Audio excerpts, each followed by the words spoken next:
తర్వాత రాశి కర్కాటక రాశి.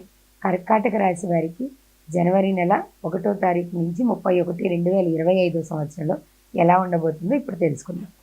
2025 జనవరి నెల 1వ తారీఖు నుంచి 30వ తారీఖు వరకు 4వ రాశి కర్కాటక రాశి.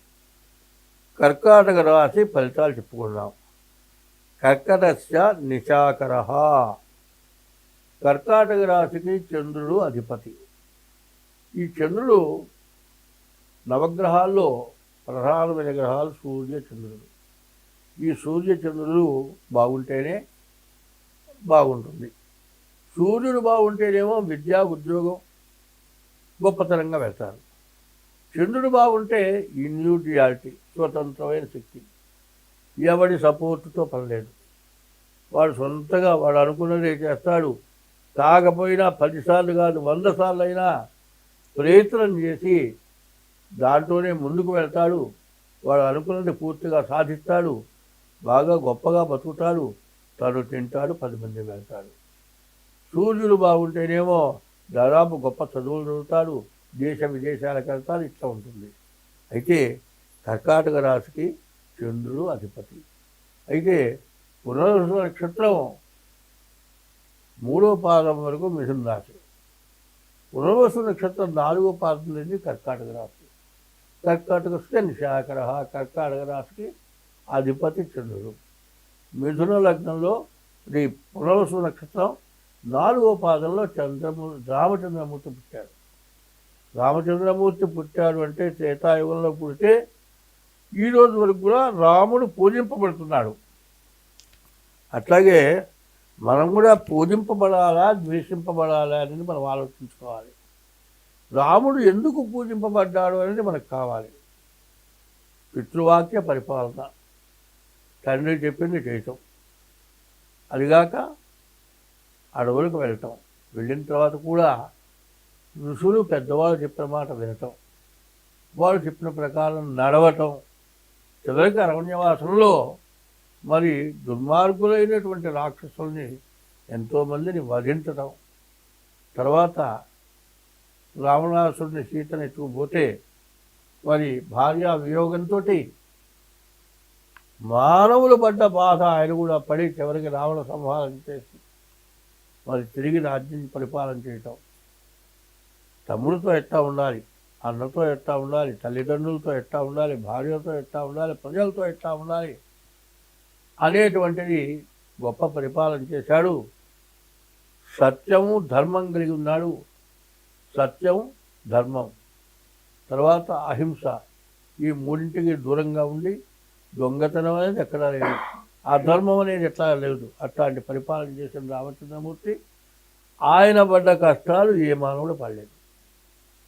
అయితే గొప్పవాడుగా ఉండాలి అంటే కష్టాలు పడక తప్పదు. ధర్మానికి కట్టుబడ్డవాడు ఎన్ని బాధలైనా పడక తప్పదు. సత్యానికి కట్టుబడ్డవాడు ఎన్ని బాధలైనా పడక తప్పదు. చూడండి, పరస్త్రీ వ్యామోహంతో రావణాసుడు సీతను ఎత్తుకుపోతే ఒక చాకలివాడు నిందించినందువల్ల దూరమైనాడు. కానీ భార్య మీద ప్రేమ లేక, భార్య మీద నమ్మకం లేక మాత్రం చేయలేదు ఆయన. అట్లాగే ఎవరైనా సరే సత్యధర్మాలకు కట్టుబడాలంటే కష్టపడాల్సి వస్తుంది. అటువంటిది కర్కాటక రాశి.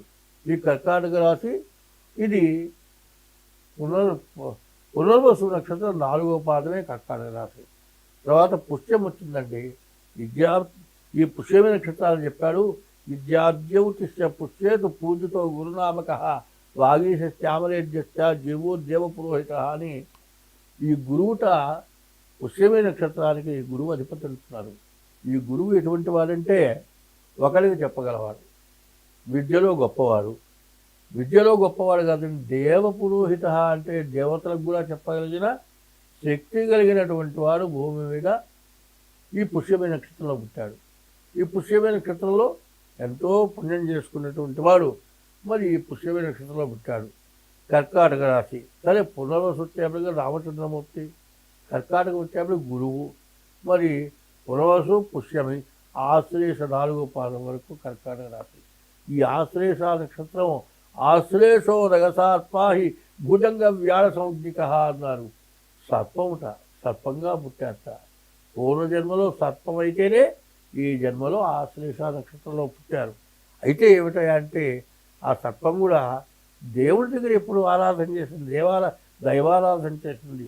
అదే కాదండి, ఎవరైనా నీబోటి వాళ్ళు ఎవరైనా సరే పిల్లలకి ఇవ్వకుండా, పిల్లలకి ఇస్తే పాడు చేస్తారని, పిల్లలకి డబ్బులు ఉండాలని జాగ్రత్త చేసి ఆ రోజుల్లో మరి బ్యాంకులు లేవు, బీరువాలు లేవు, ఇనపెట్టెలు లేవు, ఇనపెట్టెలు వలగొడతారేమో అని ఎవరీ తెలియకుండా భూమిలో దాచిపెడితే ఆ డబ్బుకి సర్పాలు కాపలా ఉండి ఎవరైతే దేనికైతే ఖర్చు పెట్టాలనే ఉద్దేశంతో పెట్టారో దానికి వినియోగం అయ్యేటట్లుగా చేసిన సర్పాలు.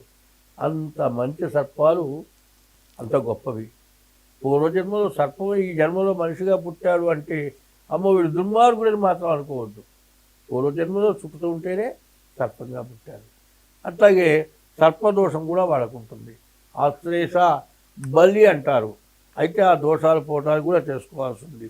అటువంటి కర్కాటక రాశిని గురించి చెప్పాలంటే ఇంత అంతా చెప్పటానికి సరిపోయేది కాదు. ఈ రాశికి గురువు ఏకాదశిలో ఉన్నాడు, తృతీయంలో కేతు ఉన్నాడు, మరి ఆరింట రవి బుధులు ఉన్నారు. మరి రవి బుధులు ఇద్దరు కూడా కలిసి ఉంటే బుధాదిత్య యోగం అన్నారు. కర్కాటక రాశికి బుధాదిత్య యోగం చాలా మంచిది. అట్లాగే కేతువు మూడింట ఉన్నాడు, మీరు ఏ పని అంటే ఆ పని జరుగుతుంది. ఏకాదశిలో గురువు ఉన్నాడు, మీకు ఎటువంటి పనైనా జరుగుతుంది. కానీ శని ఒక్కడు మాత్రం అష్టమంలో ఉన్నాడు. అష్టమంలో ఉంటే ప్రాణగంటకుడు అంటారు. అటువంటి శని మార్చి 30వ తారీఖు రోజున మరి కుంభరాశి నుంచి మీనరాశి రాబోతున్నాడు. చివరి దశలో ఉన్నాడు. కాబట్టి కంటికి తరిగిలే పుల్లని కనిపెట్టి తిరగాలి అని శాస్త్రం. అయిపోయింది కదా అని మాత్రం చిందులు దొక్కడం చాలా తప్పు. ఒళ్ళు దగ్గర పెట్టుకొని ఉండాలి. ఈ రాశి వాళ్ళు మరి ముందు మీ జాతకం చూపించుకోవడం చాలా అవసరం. శని వక్ర బుద్ధి గలవాడు. వక్ర బుద్ధి అంటే వెనక ఏం జరుగుతుందో కనిపెట్టగలడు, వెనక వాళ్ళు కూడా అంతు చూడగలడు. అటువంటి స్వభావం గలవాడు శని. కాబట్టి శనిని గురించి జాగ్రత్త పడటం చాలా అవసరం. ఈ రాశి వాళ్ళకి చాలా బాగుంది. ఆ మంచిని ఉపయోగించుకోవాలి అంటే చెడుగా ఉన్నటువంటి శని, శుక్రులు, రాహువు, కుజుడు ఈ 4 గ్రహాలు దోషం ఉంది. కాబట్టి ఇది గోచార రీత్యా చెబుతున్నాను. మీ జన్మల రీత్యా కూడా మీ జాతకాన్ని చూపించుకుంటే మీకు చాలా మంచిది. స్వస్తి. ధన్యవాదాలు గురుగారు.